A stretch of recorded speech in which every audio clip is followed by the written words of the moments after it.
banyak hal tak kufahami dalam masa berjalan, tapi terang bagiku ini tangan Tuhan yang pegang.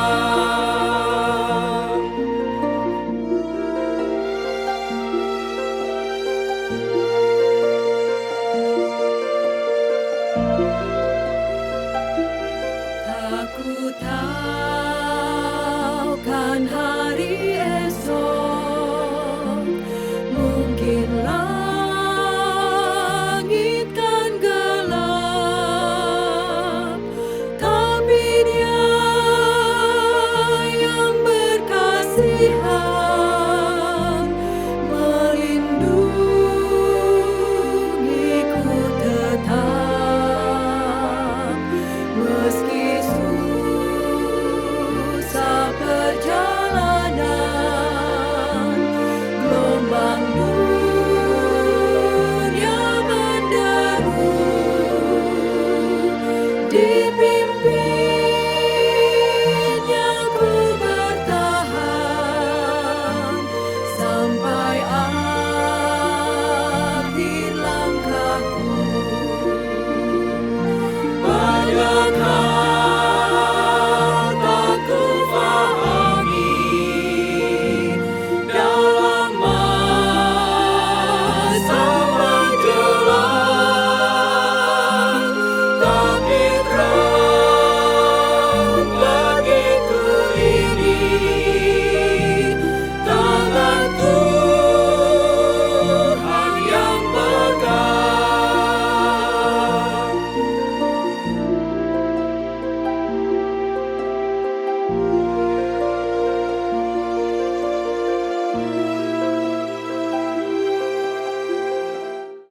Selamat pagi Bapak Ibu Saudara sekalian yang terkasih. Sebelum kita memulai membaca dan merenungkan firman Tuhan, mari kita berdoa. Segala puji dan syukur di saat pagi ini kami masih dapat bersekutu bersama, merenungkan sebagian dari firman-Mu. Ajarkan kami ya Tuhan untuk selalu taat dan setia melakukan sesuai dengan firman-Mu.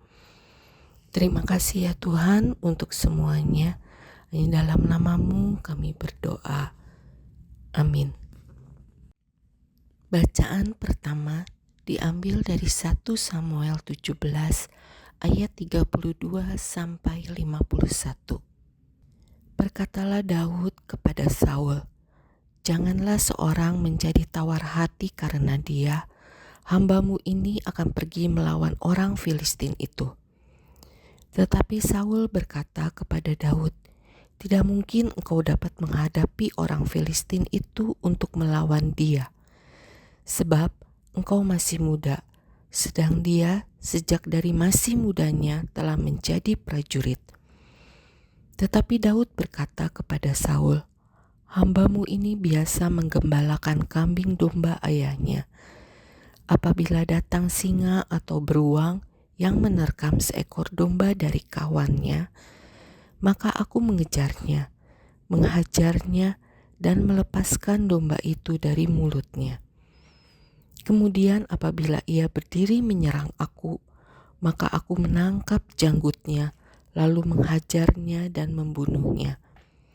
Baik singa maupun beruang telah dihajar oleh hamba-Mu ini. Dan orang Filistin yang tidak bersunat itu, ia akan sama seperti salah satu daripada binatang itu, karena ia telah mencemooh barisan daripada Allah yang hidup."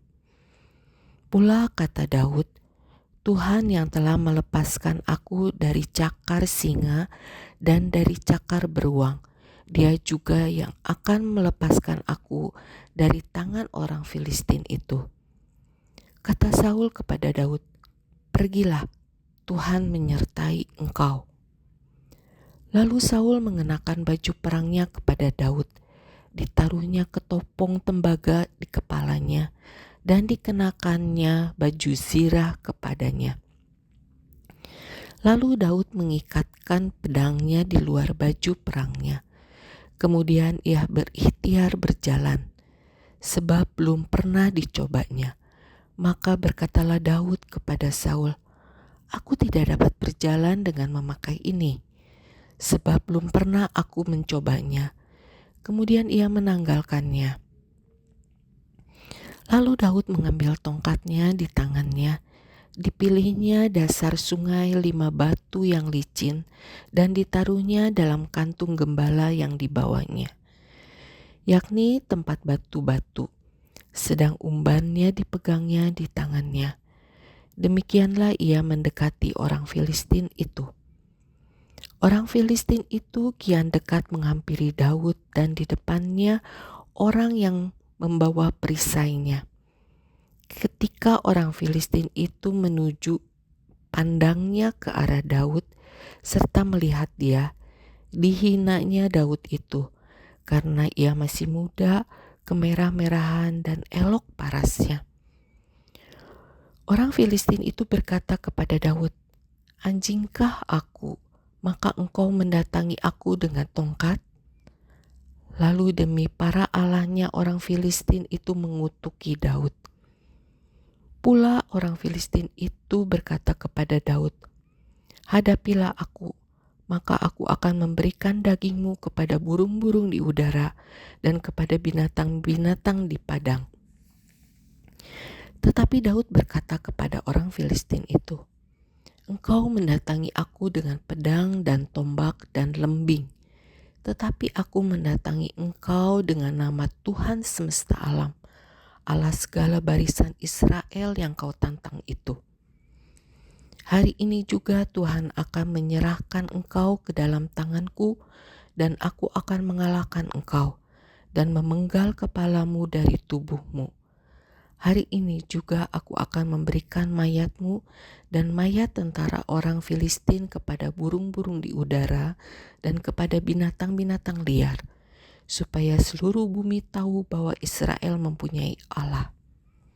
Dan supaya segenap jemaah ini tahu bahwa Tuhan menyelamatkan bukan dengan pedang dan bukan dengan lembing, sebab di tangan Tuhanlah pertempuran dan ia pun menyerahkan kamu ke dalam tangan kami." Ketika orang Filistin itu bergerak maju untuk menemui Daud, maka segeralah Daud berlari ke barisan musuh untuk menemui orang Filistin itu. Lalu Daud memasukkan tangannya dalam kantungnya. Diambilnyalah sebuah batu dari dalamnya. Diumbannya, maka kenalah dahi orang Filistin itu, sehingga batu itu terbenam ke dalam dahinya dan terjerumuslah ia dengan mukanya ke tanah. Demikianlah Daud mengalahkan orang Filistin itu dengan umban dan batu. Ia mengalahkan orang Filistin itu dan membunuhnya tanpa pedang di tangan. Daud berlari mendapatkan orang Filistin itu, lalu berdiri di sebelahnya. Diambilnyalah pedang, dihunusnya dari sarungnya, lalu menghabisi dia. Dipancungnyalah kepalanya dengan pedang itu. Ketika orang-orang Filistin melihat bahwa pahlawan mereka telah mati, maka larilah mereka. Bacaan kedua diambil dari Lukas 24 ayat 36 sampai 40. Yesus menampakkan diri kepada semua murid. Dan sementara mereka bercakap-cakap tentang hal itu, Yesus tiba-tiba berdiri di tengah-tengah mereka dan berkata kepada mereka, "Damai sejahtera bagi kamu." Mereka terkejut dan takut, menyangka bahwa mereka melihat hantu. Akan tetapi ia berkata kepada mereka, "Mengapa kamu terkejut? Dan apa sebabnya timbul keraguan-raguan di dalam hati kamu? Lihatlah tanganku dan kakiku. Aku sendirilah ini. Rabalah aku dan lihatlah. Karena hantu tidak ada daging dan tulangnya, seperti yang kamu lihat ada padaku." Sambil berkata demikian, ia memperlihatkan tangan dan kakinya kepada mereka. Renungan diambil dari 1 Samuel 17 ayat 32 sampai 51. Iman dan kreativitas. Ketika kita menghadapi kesulitan, apa yang kita lakukan? Berdoa tentu saja. Namun kita juga dipanggil untuk berusaha mengatasi kesulitan tersebut. Kita dituntut untuk kreatif dan memecahkan masalah yang ada. Daud menanggapi tantangan Goliat. Daud diperlengkapi dengan segala perlengkapan perang seperti biasa dikenakan oleh para prajurit. Namun ternyata semuanya itu hanya membebani dirinya. Maka ia pun menanggalkan semua perlengkapan perang itu. Daud yakin pada penyertaan Tuhan atasnya. Tetapi Daud juga sadar dengan cara perang yang biasa, ia tidak akan menang melawan Goliat. Maka ia pun menggunakan cara yang berbeda. Di luar kebiasaan orang berperang, Daud membuang pedang dan lembing yang diberikan kepadanya. Yang ia gunakan adalah kerikil dan umban, senjata kecil dan remeh. Tetapi justru itulah yang merobohkan Goliat. Daud percaya pada penyertaan Allah, tetapi ia juga kreatif mencari cara mengalahkan musuhnya, dan ia berhasil. Maka dunia kita terus berubah. Semakin lama perubahan itu semakin cepat. Setiap perubahan pasti menghadirkan tantangan yang belum tentu ada sebelumnya. Tentu saja, sebagian orang beriman, kita harus terus-menerus mengandalkan Tuhan dan percaya kepada pemeliharaannya. Namun kita pun dituntut untuk memiliki kreativitas dalam menghadapi berbagai perubahan dan permasalahan yang muncul.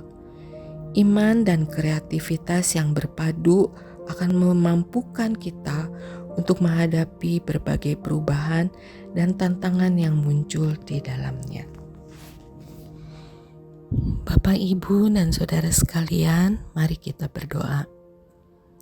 Ya Tuhan, terima kasih atas kasih dan berkat-Mu selama ini, atas segala yang Kau berikan dalam kehidupan kami.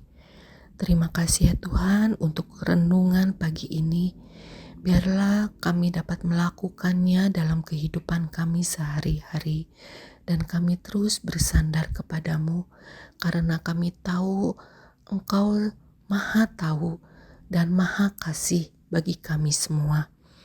Terima kasih ya Tuhan untuk kebersamaan dan damai sejahtera yang masih bisa kita rasakan hari demi hari. Tuhan, terkhusus saat ini, kami mau berdoa untuk saudara-saudara kami yang sedang sakit. Ibu Lina Nur Cahyani, Bapak Yusuf Aceng, Pak Edi, Adi, Pak Herman, juga saudara-saudara kami yang tidak kami ketahui. Tuhan berikan kesembuhan, kesabaran, sukacita. Kami mohon uluran tangan-Mu, biarlah saudara-saudara kami dapat segera pulih dan dapat beraktivitas seperti sedia kala.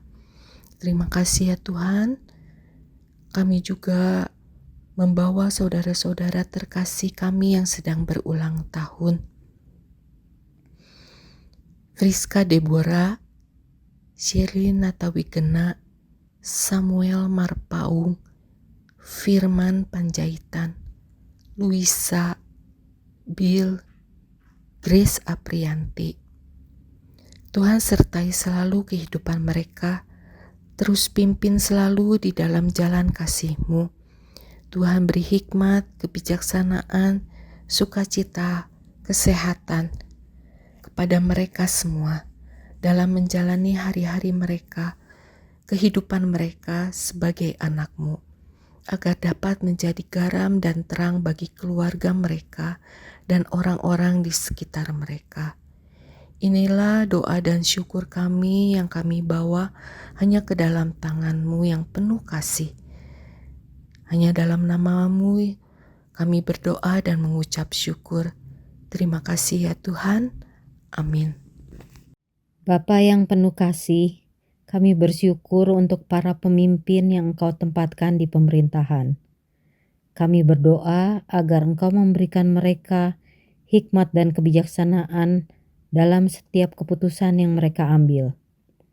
Tolong mereka untuk selalu mengutamakan kesejahteraan rakyat dan menegakkan keadilan. Jauhkan mereka dari segala bentuk godaan yang bisa merusak integritas mereka. Kami percaya bahwa Engkau dapat mengubah hati mereka untuk bekerja sesuai dengan kehendak-Mu. Bapa, kami juga mau bersyukur atas gereja yang Engkau percayakan kepada kami. Kami berdoa agar Engkau terus memimpin dan membimbing para pemimpin gereja, baik pendeta, penatua, maupun pelayan lainnya, agar mereka selalu bisa menjadi terang dan garam bagi jemaat dan masyarakat sekitar. Tolong kami untuk saling mengasihi dan melayani sesuai dengan kehendak-Mu. Kami berdoa juga untuk pergumulan pribadi kami.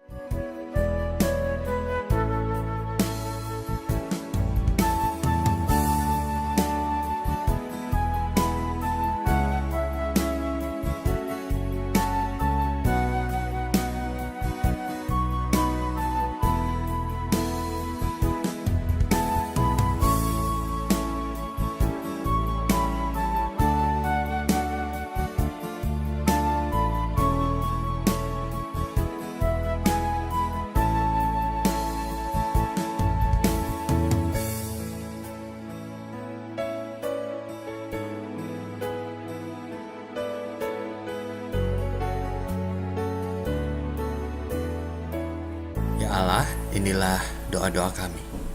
Jadilah seturut kehendak-Mu dan kami serahkan hidup kami sepenuhnya. Di dalam Kristus kami telah berdoa. Amin. Kita mengakhiri dengan bersama bernyanyi doa Bapa kami. Bapa kami yang ada di sorga, dikuduskanlah namamu, datanglah kerajaanmu, jadilah